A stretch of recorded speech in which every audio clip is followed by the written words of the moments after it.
Welcome to the deep dive. Today, we're going to be diving into some of the research and articles that you've shared about libertarianism. You're clearly interested in this idea of individual freedom and limited government, and maybe even a little wary of authority in general. So, we're going to try to unpack all of that from its philosophical roots to how it kind of plays out in the real world. Yeah, and you know what's really fascinating about this is that even just defining libertarianism can be a little bit slippery.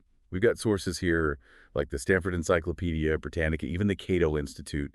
They each have their own kind of nuanced take on it. Okay, so right off the bat, we're seeing this isn't some simple, like, one-size-fits-all ideology. That's pretty intriguing already. So what are some of the key differences in how these sources define it? Well, the Stanford Encyclopedia, for example, presents libertarianism as this like family of views that are united by a really deep suspicion of coercion and a really strong belief in individual autonomy. Britannica, on the other hand, links libertarianism closely to classical liberalism. It emphasizes natural rights as the foundation for limited government.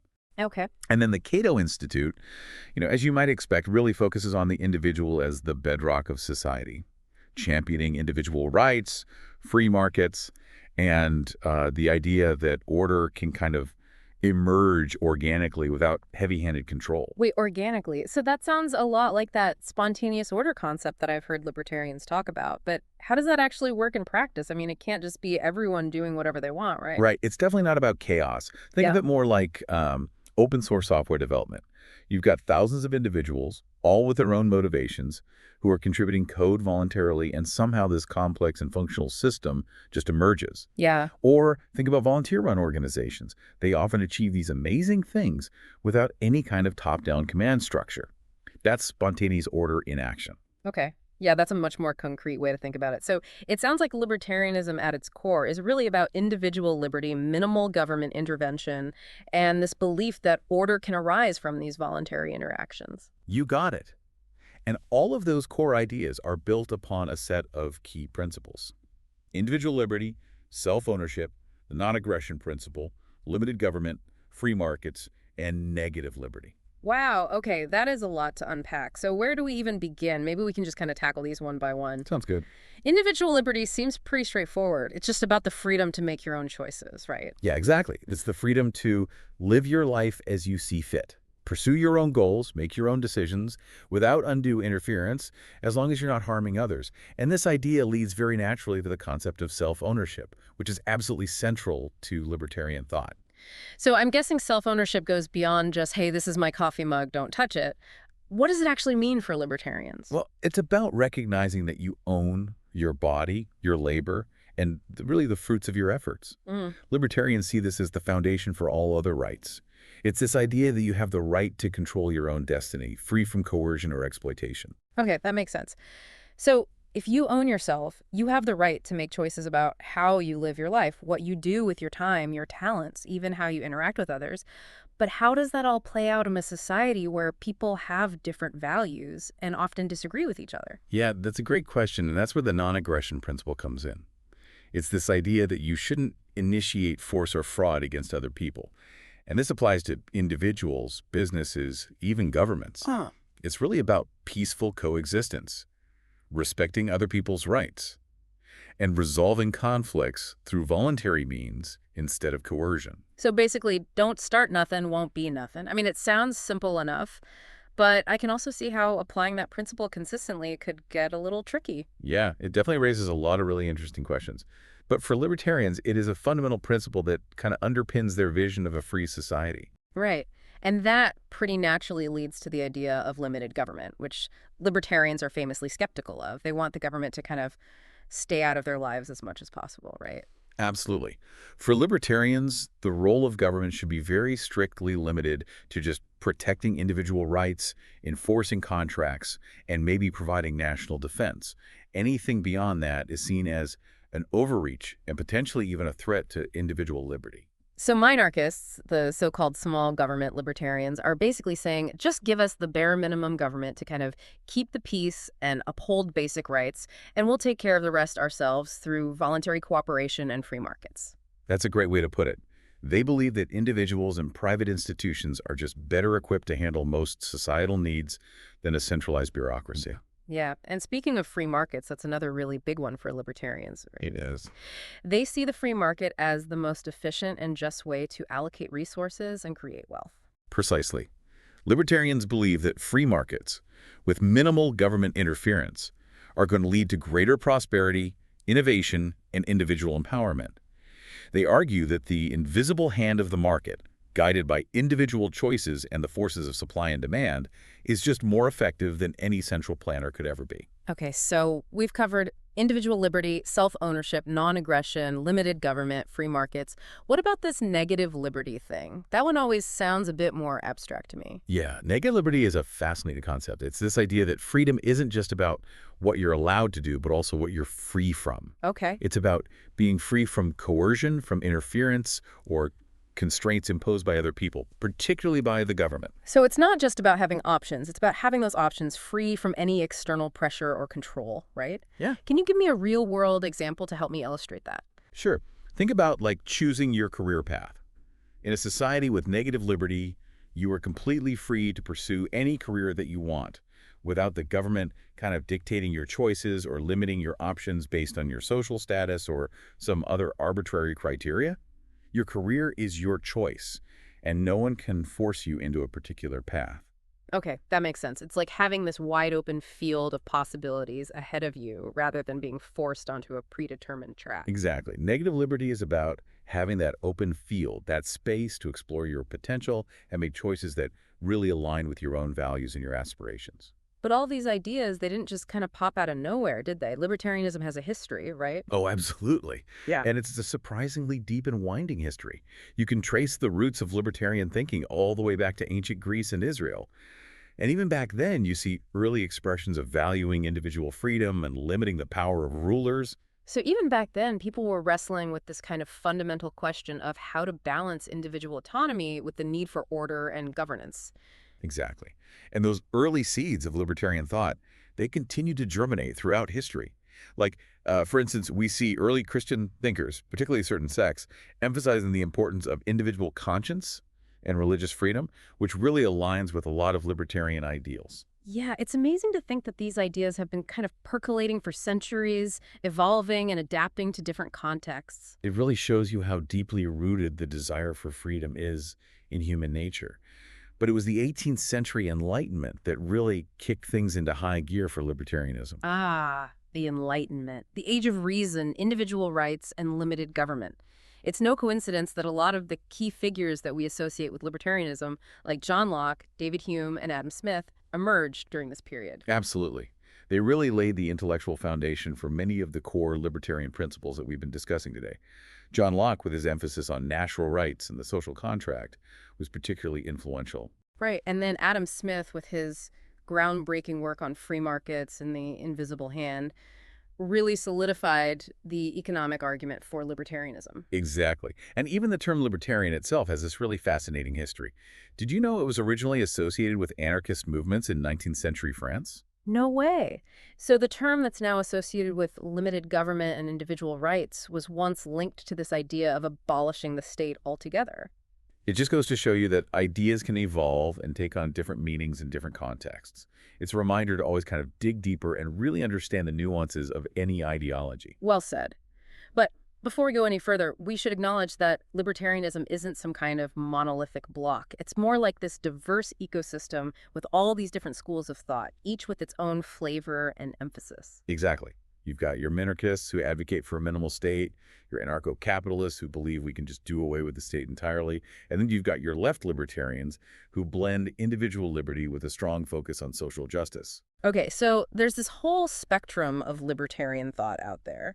That's really interesting. Maybe we can explore those different flavors in a little more detail next. What do you think? Yeah, let's dive right in.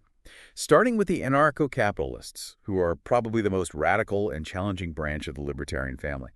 Anarcho-capitalists, they really push the boundaries of libertarian thought. I mean, they believe that we can have a stable and prosperous society without any government at all. Wow, that's a pretty radical idea. How would things like law enforcement, courts, even national defense work in a world without a state? Well, they envision a system where all those services would be provided privately through voluntary agreements and free market competition.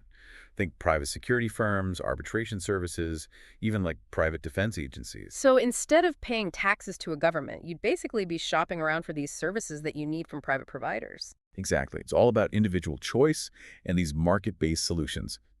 Anarcho-capitalists really believe that competition would drive innovation and efficiency, leading to much better and more affordable services than what we get from these big government monopolies. I can see the appeal of that.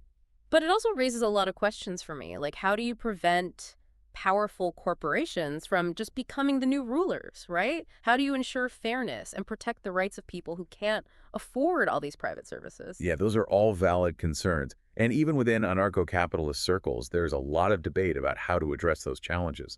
Some anarcho-capitalists propose these elaborate systems of competing legal codes and private courts, while others emphasize the importance of reputation and community pressure to kind of keep actors in check. It's a really complex and evolving area of libertarian thought. It sounds like a fascinating thought experiment, even if it seems a bit far-fetched to actually implement. What about minarchists? They seem a bit more grounded in reality, right? Yeah. Minarchists are probably the most mainstream flavor of libertarianism. They believe in a night watchman state, basically a minimal government that focuses solely on protecting individual rights, enforcing contracts, and providing national defense. So they're essentially saying, let's strip the government down to its bare essentials and let individuals and the free market handle pretty much everything else. Exactly. Monarchists see a very limited role for government in areas like healthcare, education, and social welfare. They really believe these services are better provided by private institutions and voluntary organizations. Sounds like they have a lot of faith in the power of individual initiative and voluntary cooperation. They do. They believe that individuals, when acting in their own self-interest, will naturally create a more just and prosperous society than any top-down government bureaucracy could. Okay, so we've got the minimal state folks on one end of the libertarian spectrum and then the no state folks on the other. Where do left libertarians fit into all of this? Left libertarianism is where things get really interesting. They share that libertarian emphasis on individual liberty and limited government, but they also add a strong focus on social justice and economic equality. So they're not just about getting the government off your back, but they're also concerned with creating a more equitable society where everyone has a fair shot. Exactly. They might support things like a universal basic income or land value taxes as ways to address wealth disparities and ensure that everyone has access to essential resources. It seems like they're trying to kind of bridge the gap between individual freedom and this idea of collective well-being. They're saying, hey, you can't really be truly free if you're struggling just to survive or if you're facing these systemic disadvantages. That's a great way to put it. Left libertarians really challenge that assumption that individual liberty and social justice are somehow mutually exclusive. They believe that a truly free society must also be a just society. Okay, so we've got this whole spectrum of libertarian thought out there, from anarcho-capitalists who want to abolish the state to left libertarians who want to use the state to promote social justice, with the minarchists somewhere in between. But even with all these different flavors, libertarianism as a whole seems to attract a fair amount of criticism, right? Oh, of course. Any philosophy that challenges conventional wisdom and proposes kind of radical changes to the status quo is going to generate some pushback. So what are some of the main criticisms that are leveled at libertarianism? Well, one of the most common criticisms is that it's just too idealistic, that it doesn't adequately address the complexities of the real world. Critics argue that a society built solely on individual rights and this limited government might struggle to deal with issues like poverty, environmental protection, or even access to health care. So they're concerned that without some form of collective action or social safety net, the most vulnerable members of society could fall through the cracks. That's right. They worry that an excessive focus on individual liberty might undermine efforts to address these collective challenges that require some kind of coordinated action. Yeah, it's that age-old tension between individual freedom and the common good. Libertarians obviously believe that individual freedom ultimately leads to the greatest good for the greatest number of people, but critics aren't so sure about that. Exactly. Another major criticism is that unregulated free markets can lead to a lot of negative consequences, like monopolies, worker exploitation, and environmental damage. Critics argue that at least some level of government regulation is necessary to protect consumers, workers, and the environment. So they're saying that while the invisible hand of the market can be a powerful force for good, it also needs a guiding hand to ensure fairness and sustainability. That's a good way to put it. They believe that relying solely on individual choices and market forces won't necessarily lead to optimal outcomes for everyone. Right. And then there's this whole issue of environmental protection. Critics argue that a hands-off approach to the environment, coupled with a strong emphasis on property rights, could make it really difficult to address issues like climate change and resource depletion. Yeah, they worry that a purely market-based approach to environmental problems just won't be sufficient to protect the planet for future generations. All right. They believe that some degree of government intervention is necessary to regulate pollution, conserve resources, and promote sustainable practices. It's a valid concern, given the urgency of the environmental challenges that we face. And speaking of challenges, another criticism of libertarianism is that it's just simply not practical in today's complex and interconnected world. Critics argue that a minimal state just might not be equipped to handle large-scale threats like pandemics, terrorism, or cyber attacks.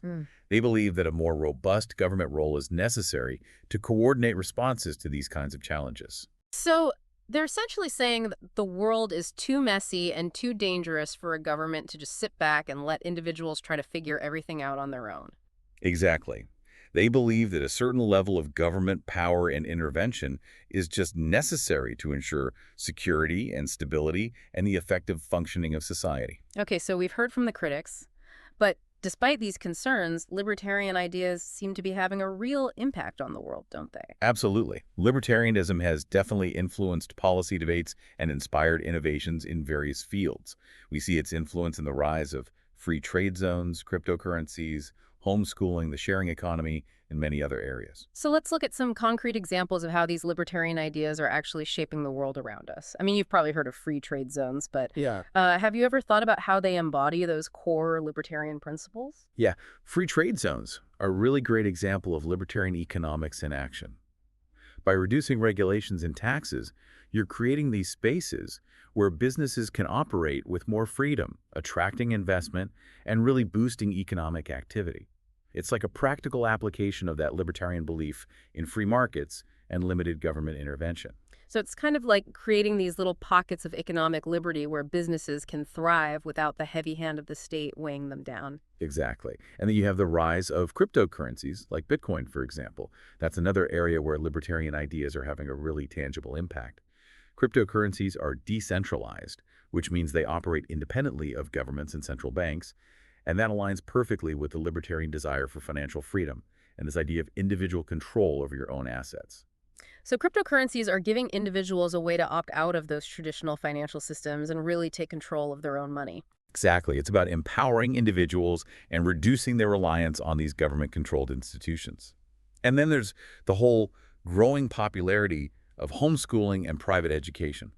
This reflects the libertarian emphasis on individual choice and parental control over their children's education. It's about giving parents the freedom to choose the educational path that they believe is best for their children, rather than having this one-size-fits-all system imposed by the government. Right. And then, of course, you have the sharing economy with platforms like Uber and Airbnb that connect individuals directly and facilitate these peer-to-peer transactions. This is a prime example of spontaneous order in action. Right? It's this decentralized system emerging without any top-down control, just driven by the voluntary interactions of individuals. So even without realizing it, we're already experiencing the impact of libertarian ideas in many aspects of our lives. That's right. Whether you agree with them or not, these libertarian ideas are definitely shaping the way we think about freedom and responsibility and the role of government in the 21st century. Okay, so we've covered a lot of ground today in this deep dive. We explored the core principles of libertarianism, its historical roots, all the different flavors, the criticisms, and its real-world impact. It's been a fascinating journey through this philosophy that continues to provoke debate and challenge our conventional thinking. And at the end of the day, isn't that what really matters? Hmm. To engage with these big ideas and question our own assumptions and have these thoughtful conversations about how we want to live together as a society. Absolutely. Even if you don't agree with everything you've heard today, hopefully this deep dive has at least given you a better understanding of libertarianism and maybe even sparked some new ideas and questions in your own mind. So where do you stand on this whole spectrum of individual liberty versus collective action? Do you lean more towards the minarchist or the anarcho-capitalist or the left libertarian perspective? Or maybe you fall somewhere else entirely? There's no right or wrong answer, but it's a question worth pondering as you navigate the complexities of the world around you. Well, on that note, we'll wrap up this deep dive. Thanks for joining us on this intellectual adventure, and we'll see you next time for another fascinating exploration of ideas that matter.